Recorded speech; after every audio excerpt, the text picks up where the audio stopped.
The Arts, Man's Quest for Beauty. The relation between life and art. In order to raise some of the issues inseparable from a discussion on the nature of art, let us imagine ourselves present in a picture gallery when two very different kinds of person are making a tour of the exhibits.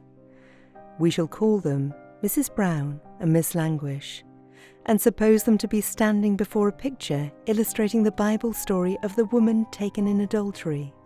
It is necessary to bear in mind that the points raised are applicable to art generally and not only to painting.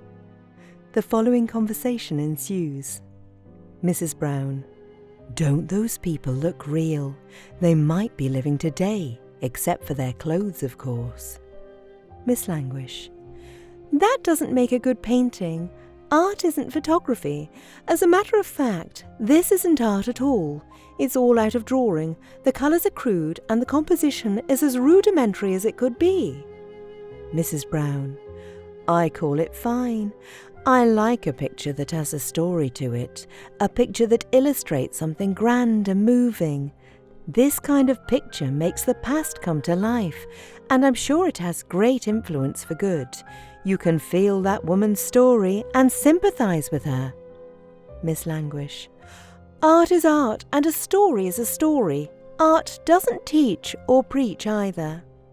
Mrs. Brown: "If a picture pleases me and makes my life seem finer, then I say it's beautiful. I have my taste, and you can have yours." Miss Languish: "What you appreciate has nothing whatever to do with art. Art is a selection and arrangement into aesthetic forms which cause a certain indefinable pleasure in those who are sensitive to beauty. There is a significance in form which has nothing to do with meaning in the everyday sense." The two visitors continue their tour of the gallery.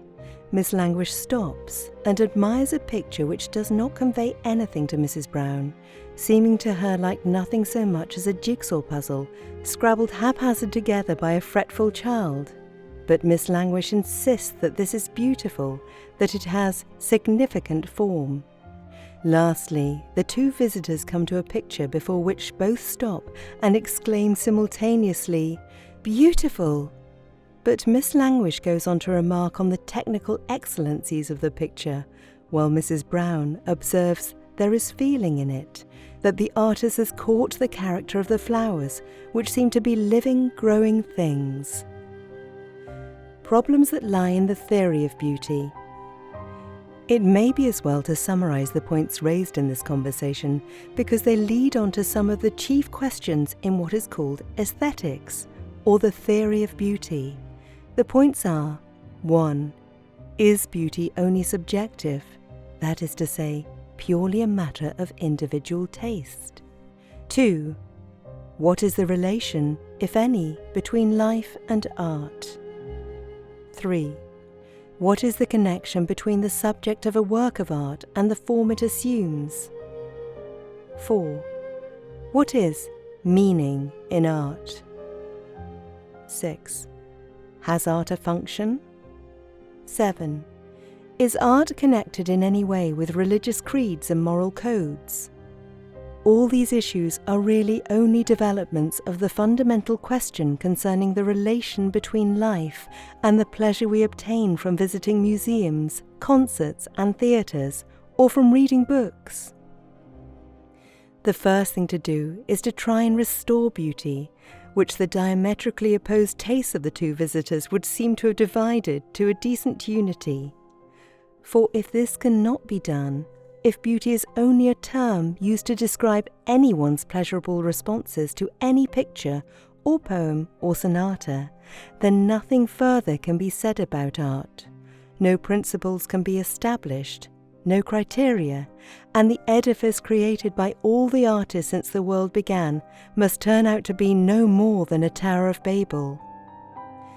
Mrs. Brown and Miss Languish, representing respectively the ordinary person and the highbrow, made their approach to art from opposite directions.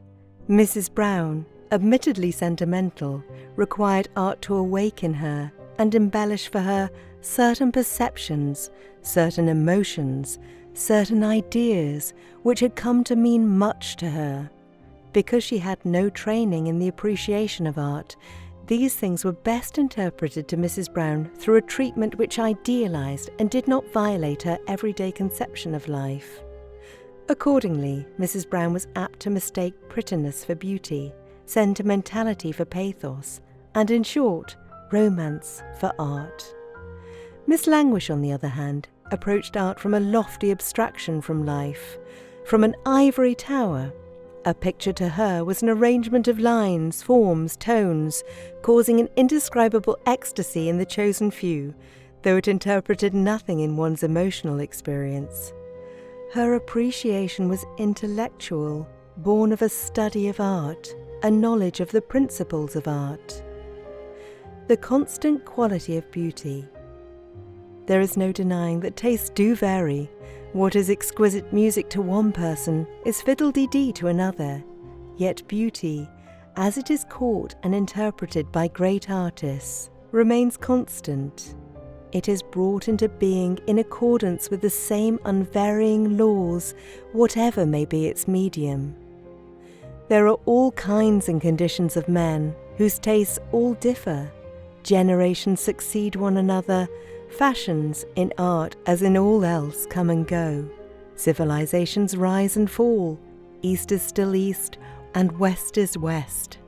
But the beauty that has been created anywhere, at any time, in any medium, remains to be responded to by all those who have developed the faculty of appreciating it.